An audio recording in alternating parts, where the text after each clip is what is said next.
So this was my elementary project when I was probably about 4th grade. I learned that we were supposed to be recycling.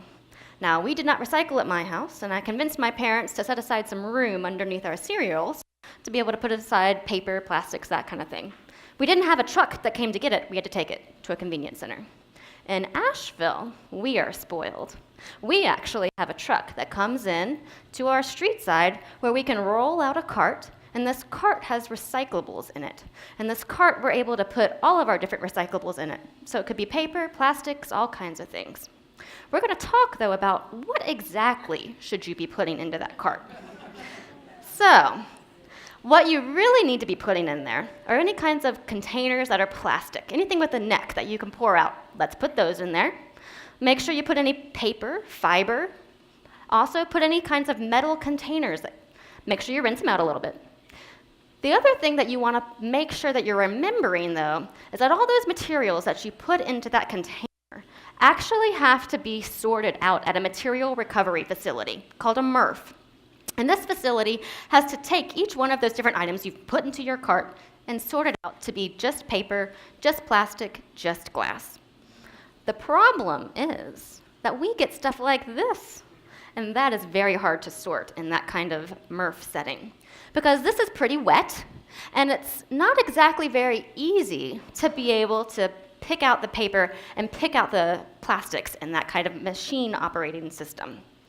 The things that we want to make sure we avoid are things that make it wet. So liquids, foods.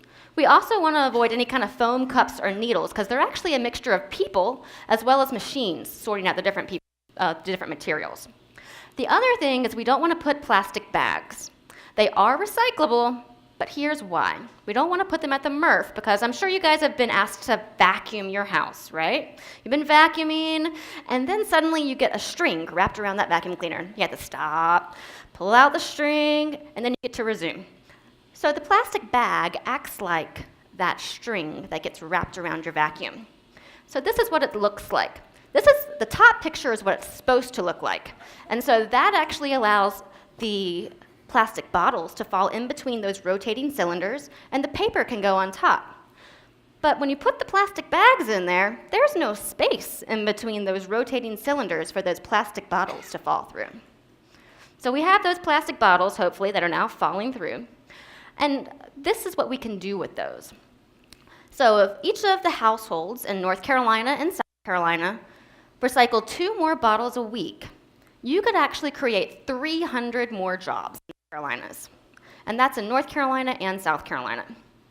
For example, in Reidsville, North Carolina, they actually take the plastic bottles and they put it through this system. And this system separates out the plastic caps and the plastic bottles. So please recycle your caps, absolutely recyclable.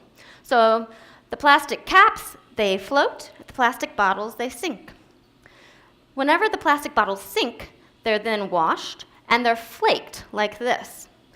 And whenever you have that flake, you can now either dye it to a certain color, or you can leave it as clear, and then you melt it into a resin and you can form new things.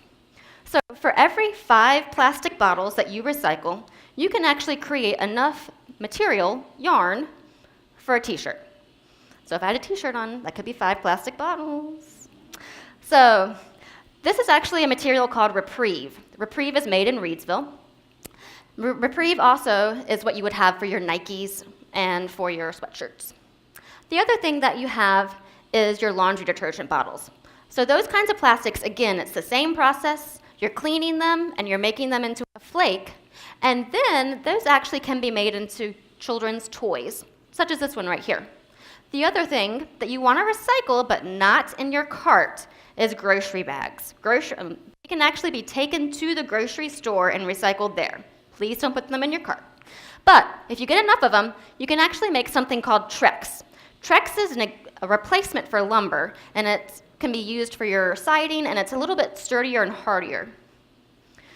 Paper. Please recycle all of your paper. Cardboard, cereal boxes, all good things. In elementary school, maybe you are like me, and I actually made paper. So you put paper into some water, you made this little pulp, and then you maybe put some glitter in it, maybe you did some dye, and then you squashed it together, and then it dried out. This is the pulp that actually is created as you're putting that paper into the liquid. And so you have a gradient between dark brown and white, and that's because there's a bleaching process in the manufacturing of paper. And the darker it is, usually that means it's a stronger kind of fiber. So cardboard, definitely stronger than newspaper, right? So as you recycle paper, the fiber length in the paper gets shorter and shorter and shorter. And the longer your fiber is, the stronger it is. So your cardboard has a very long fiber. And then as you go through the cycle, it gets shorter and shorter, weaker and weaker.